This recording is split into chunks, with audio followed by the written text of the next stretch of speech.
Hi, everyone. My name is Catherine Kaufman. I am a senior at Eastern Washington University, and if you have access to this presentation, then you are likely a military spouse, active duty, or my instructor. So a little bit about me. I am, like I said, a senior. I am also a military spouse. My husband is an Air Force pilot, and he is currently deployed. So if you have ever experienced deployment or know someone that has, then you can understand how important this topic is. And I just appreciate all of you for coming on. And if you have any comments or questions, feel free to email me. I've attached my email in the original post. So with that being said, let's get right into the presentation. So first, I'd like to start off with what is mental health. Mental health includes our emotional, psychological, and social well-being. It affects how we think, feel, and act. And it also determines how we handle stress and relate to others and make healthy choices. So if we're not in a good place mentally, we're likely not going to make healthy choices in our personal lives, right? So each of us have our own definition of what mental health means to us. And it's important at every stage of life, whether that's childhood, adolescence, adulthood. Okay. A person can experience poor mental health and not necessarily have a diagnosed mental illness. In the same way, a person that is diagnosed can have periods of time where they have great mental health, they're doing good, they're thriving. It's not something that's set in stone, and it's different for everyone. So that's something that we're going to discuss in the next few slides. Okay, so our next slide, again, what is mental health? According to the National Alliance on Mental Illness, a mental illness is defined as a condition that affects a person's thinking, feeling, behavior, or mood. Okay, it can be triggered by different things. It can be triggered by environmental factors, someone's lifestyle, and it can also develop as a result of your genetics. Okay, everyone has a different genetic pattern, and everyone has a different background in their lifestyle. So it really does depend on different things. There's nothing set in stone. It's not the same for everyone. Okay. So one statistic here, about 1 in 5 adults in the US have experienced mental illness, which is a pretty significant number if you ask me. So getting into what causes mental illness, there is not one single cause for mental illness, as I've said, but there are factors that can contribute to it. So a couple of these are early adverse life experiences, such as trauma or history of abuse. This can range from child abuse, sexual abuse, physical abuse, or even just witnessing violence, okay? So other experiences that can trigger mental illness are ongoing chronic medical conditions such as cancer or diabetes, biological factors or chemical imbalances in the brain. And I think it's important to note that this is why some people take prescriptions for their mental illness to correct that chemical imbalance in their brain. Okay, so the use of alcohol or drugs can also affect mental illness. Alcohol is a depressant, so it's not going to positively impact mental illness. And that's very known. So another contributing factor is the fact of having feelings of loneliness or isolation. And this is very common if you are experiencing a deployment.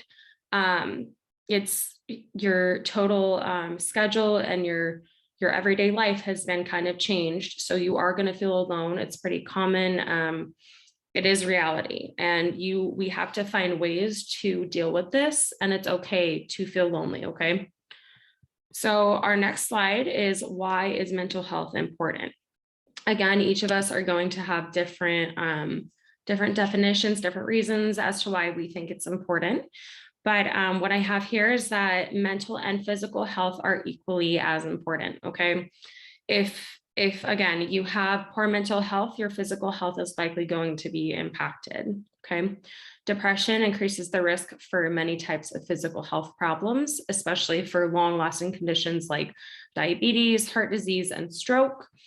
Mental health is essential to your personal well-being, your family and interpersonal relationships, and the ability to contribute to community or society, which is really, really important as a functioning member, a functioning adult, like as a human, okay? Chronic diseases can have a serious impact on your mental health and can decrease a person's ability to participate in treatment and recovery. This last bullet I think is really important because if you are expected as a patient to be participating in treatment and recovery, okay, like taking your prescriptions, going to your doctor's appointments or rehab, whatever it is, and your mental health is affected, you are likely not going to be participating in those things, which are going to further cause issues in your secondary conditions. And that is not what we want. Okay, so we're going to get into our first activity or our first learning objective. In this situation, I'm going to give 2 scenarios on poor mental health, and I would like for you guys to answer questions and display an understanding of the material that we just went over while doing so. This is a psychomotor domain. And I do have these worksheets attached in the original post. If you'd like to print them out and write on them, if you'd like to digitally type on them, or if you would just like to follow along and write your answers on line paper, whatever works best for you. So I'm going to read these, and then when I'm done, I would like for you to pause the video and go work on them. Okay, so for our first handout, you've learned your spouse will be deployed for an extended amount of time. You have environmental stressors such as school, work, and taking care of your home. Your family and friends do not live close to you, and you are worried that your mental health may be affected. Provide 3 signs of declining mental health that you should look out for, and list 3 things that you can do to manage or cope with your situation. Okay, so then the second scenario, you have a friend whose spouse has been working long hours. You realize that recently she has been withdrawing from social activities and yells at her children more. She started drinking alcohol more frequently, and you are worried about her. How can you approach your friend about her situation? What resources can you offer, and how should you not respond? So at this time, I would like for you to pause the video, and when you come back, we can go over the answers. Okay, so now that you have completed your first handout, we're going to go over the answers together. So with the first scenario, you're by yourself, your spouse is deployed, and you're experiencing kind of negative feelings, right? So 3 signs of declining mental health that you should look out for in yourself. A loss of interest in hobbies, social activities, or things that previously brought you joy, excitement, and happiness. Increased fatigue and sleep problems, uncontrollable emotions, irritability, changes in weight and appetite, and waves of anxiety or depression. And guys, with this, I really want to say that these feelings are totally normal when your daily routine and your life has just kind of been uprooted. It's when these feelings go on for an extended amount of time that it starts to be a concern for your mental health. So if they've gone on for weeks or months, then it really is time to reach out for help and try to get a handle on your situation, okay? So the second part of this, what 3 things can you do to manage or cope with your situation? Exercise frequently and stay hydrated, eat well, stay connected with others, find a new hobby, ask for help, take a break, and drink sensibly. These aren't, super set in stone answers. If there's something on here that that brings you happiness or joy, then feel free to write something else down. This isn't for everyone, okay? So our next scenario, you have a friend whose husband's working or their spouse is working long hours, and her habits and her behaviors are changing. So how can you approach your friend about her situation? Again, this is going to depend on what your friend is like and what you are like as a person. Okay. If you're more abrasive and upfront about things, you might want to tone it down and kind of find a new direction for the conversation. But the way that I think something would work out positively would be to ask them out for coffee or lunch and see if there's anything that they want to talk about. Okay. Ask them open-ended questions so that they have control over the conversation and over the situation. Okay, you don't want to be pushy and seem like you're interrogating them, because that really is not going to help the situation. Okay. So the second one, what resources can you offer her? Primarily offer your own self. Let them know that you're there for them. You can help them out however they need it, whether this is helping them catch up on chores or helping with their kids or just getting out of the house for a meal. It can make a huge difference to someone. Second, you can remind her that if needed, there is mental health counseling available through TRICARE. I believe that there are 12 sessions that each TRICARE member gets for free. Third, you can share with her the many resources that are offered through Military OneSource. We will get into more specific answers later on in the presentation, but there are many resources that she can use. Okay, very important, this third bullet, how should you not respond to the situation? First and foremost, by making it about yourself. So you don't want to go into this conversation and immediately start saying, I don't know why you don't want to be my friend anymore. What did I do wrong? Sometimes it's not about you, and you have to understand that. Okay. Next, by telling her that she needs to be a better parent and stop yelling at her kids. In my opinion, if the children are not in any harm's way, they're not in danger, it is absolutely not your right to tell someone else how to parent their children. This is just going to be a recipe for disaster, and you will not be helping her by doing this. Next, by implying that she has an issue with alcohol. Okay, again, another recipe for disaster. You are not going to want to accuse her of having a substance abuse disorder. Okay. And lastly, by saying her husband works hard and should be appreciated. This last part, it's kind of invalidating her feelings. It's making her feel like you're not seeing what's going on with her, and that she needs to be happier. She needs to be thanking her husband. She needs to be doing all these things, and she feels unnoticed. So very important to know how not to respond, so that you do know how to respond. Okay. So that is our first handout. Okay, now we're going to get into some mental health statistics. I felt that these were important to put on here just to bring some research, some science, and some factual evidence into this presentation, and try to put things into perspective for some people. Okay, so about 20% of US adults have experienced mental illness. This is, again, about 1 in 5 people. 5% of US adults experience a serious mental illness. Okay, so this is about 1 in 20 adults.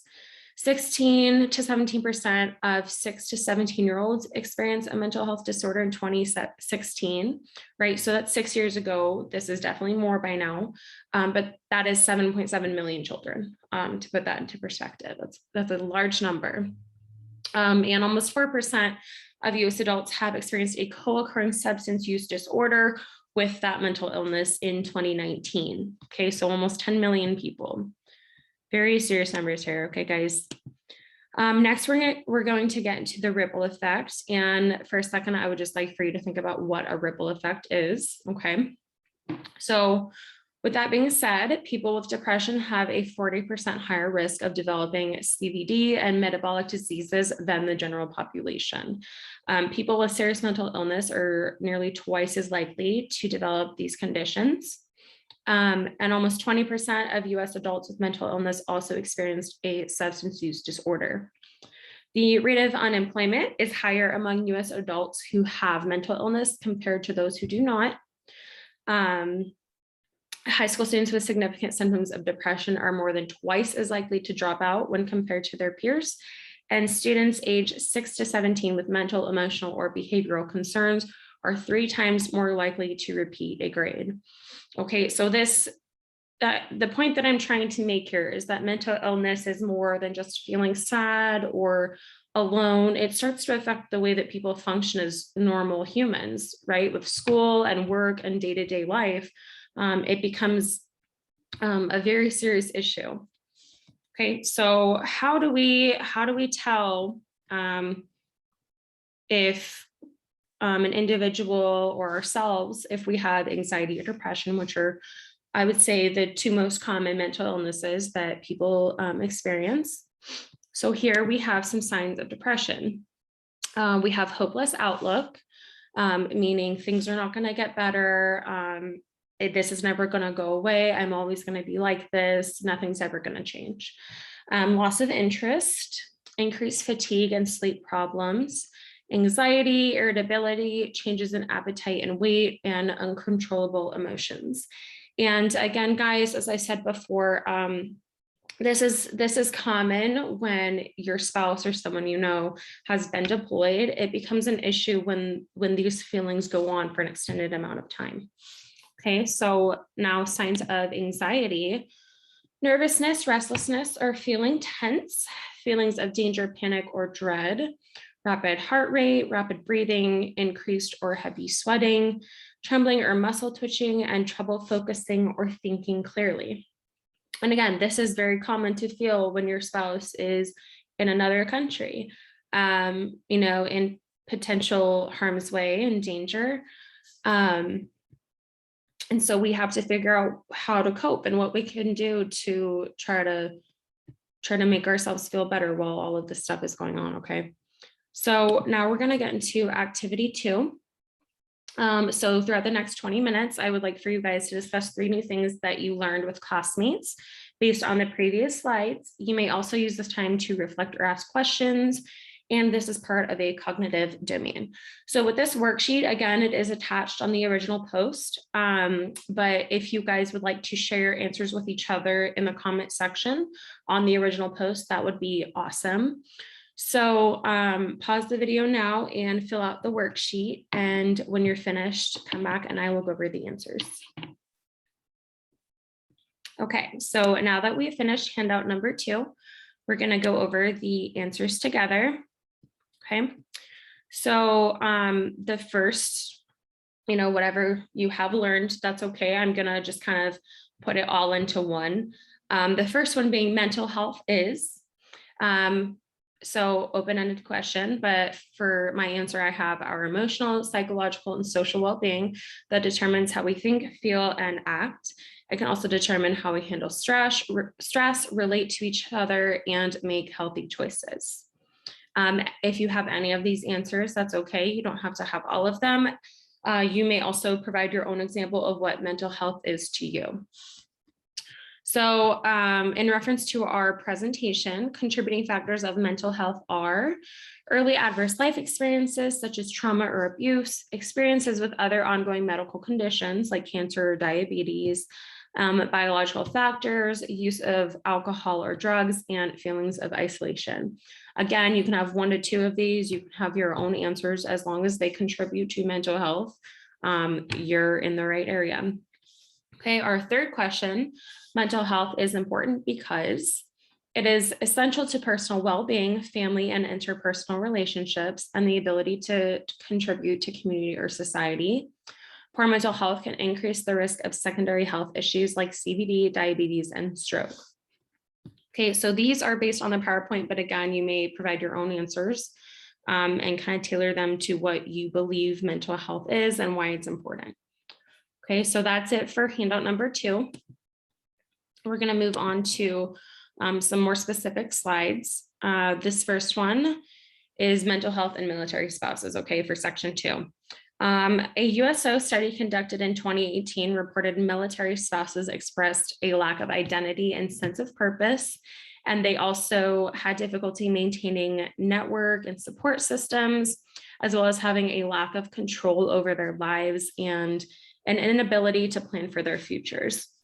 Okay, as a military spouse myself, I will say that this may sound harsh, but these feelings are kind of the reality of military life. You are told where to move to, when to move, what to do, and you do have a lack of control, okay? It's very common, it's very realistic, and it is one of those things that you do have to kind of accept and find ways to find positivity in that, as weird as that may sound, or if you don't agree with that, you do have to find the silver linings in these feelings.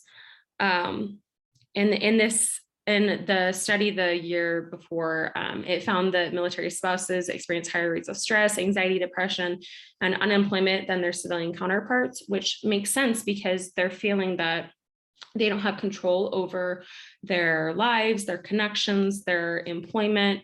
And it makes sense why this causes anxiety and depression in military spouses. Okay. So the next slide, barriers to seeking treatment. There is a stigma associated with mental health and the lack of knowledge regarding available treatments and resources. Some people don't even know that they have a problem. They might just think that, oh, my spouse is deployed, or they're away for training. It's normal for me to cry every single night for the next 6 months. And although that would maybe make sense to some people, it's not normal. Okay.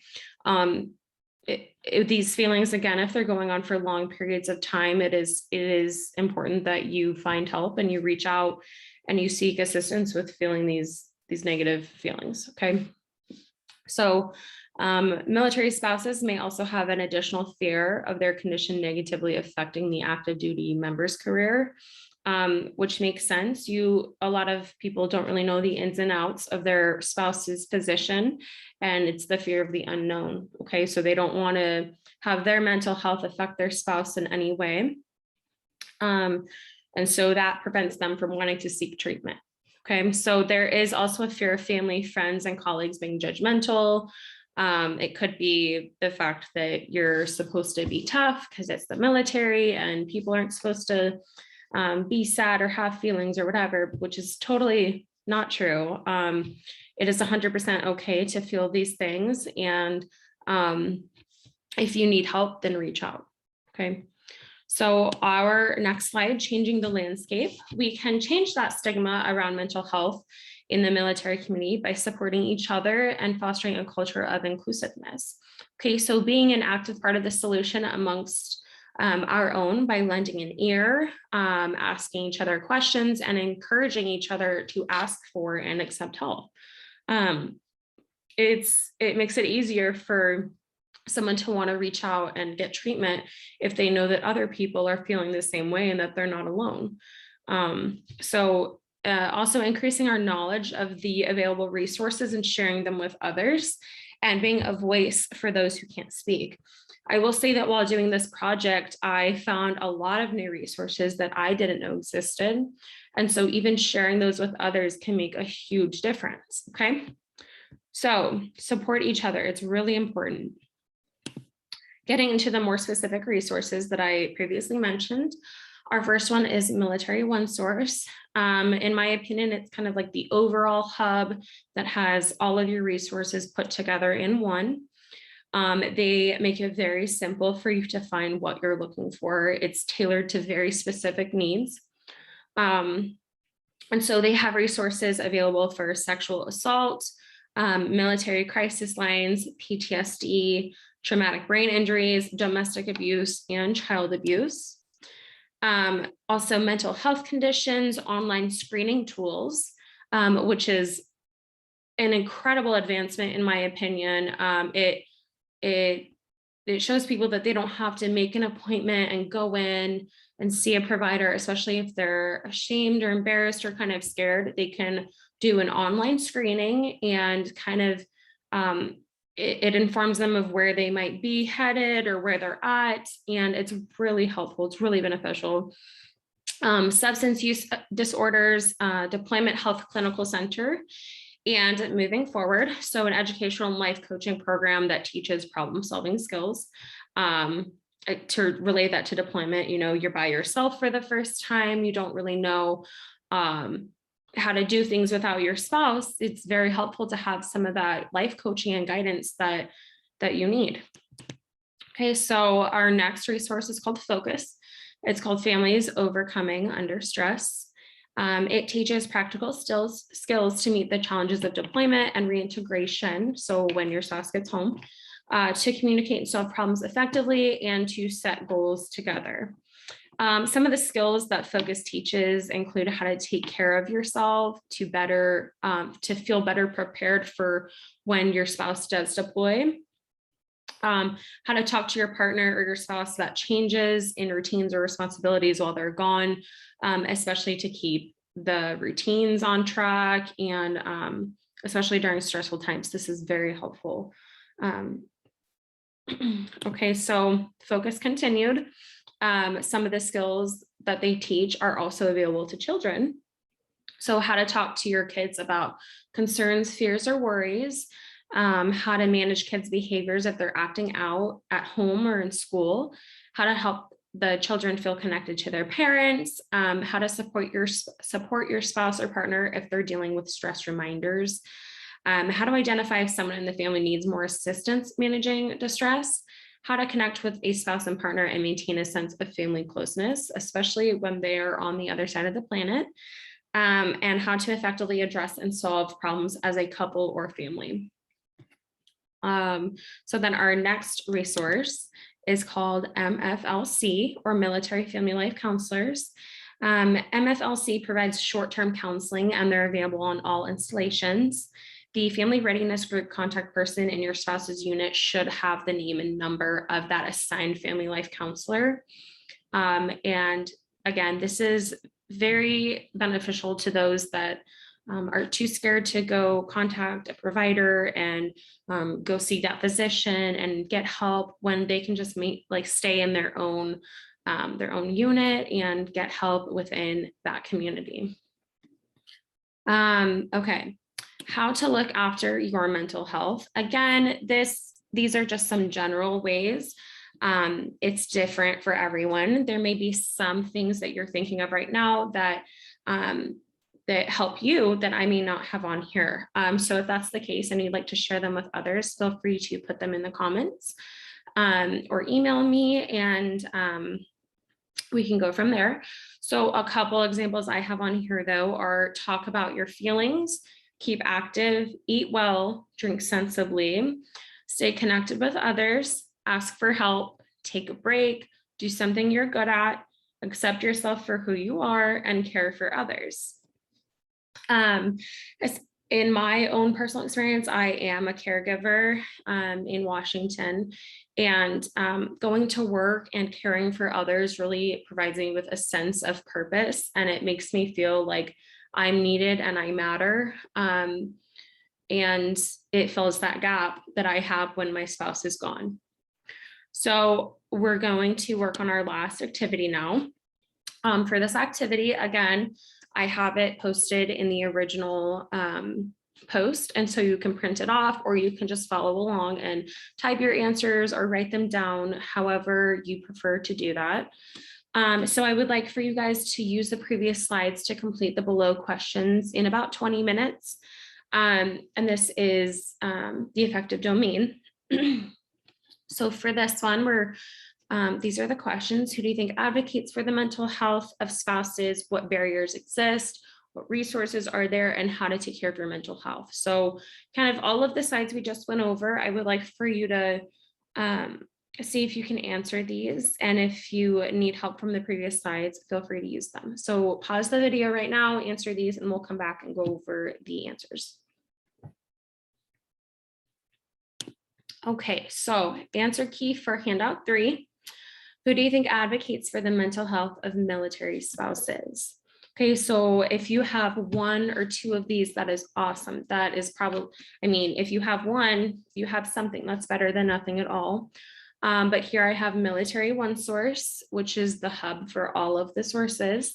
Focus, TRICARE, MFLC, base chaplains, other military spouses, and support groups. So some of these support groups can even be the spouse pages that you're on right now. Second, what barriers exist that prevent military spouses from seeking mental health treatment? Mental health stigma, lack of awareness or not knowing you may need help, fear of seeking treatment, for seeking treatment, affecting your active duty spouse's career, or fear of judgment from family or coworkers or friends. Next, what available resources are there? Just like the ones we discussed in the PowerPoint. So Military One has the resources available for sexual assault, military crisis line, PTSD, TBIs, domestic abuse, child abuse, substance use screening tools, life coaching, etc. Focus teaches you how to take care of yourself and others, how to communicate with your spouse and your children, and how to problem solve together. And MFLC provides short-term counseling. Okay. And last, how can you take care of your mental health? Again, this may differ. You don't have to have the same answers as me. As long as you can put something down that will help you, that is perfectly fine. But I have listed, talk about your feelings, keeping active, eating well, stay connected, ask for help, take a break, accept yourself, and care for others. Okay. So coming to the end of our presentation, it would mean a lot to me if you guys could fill out the end of course survey. It just kind of provides me with some information about how the information was presented, if it was helpful, if I did an okay job presenting this information. If there's any other suggestions that you guys may have, feel free to drop them. They are completely anonymous and very beneficial. So with that being said, I really appreciate all of you taking the time to go through this PowerPoint with me and participate in the activities. And I really hope that I was able to teach something and help someone out, even if it's just one person. So thank you so much for watching, and I wish everyone the best. So bye.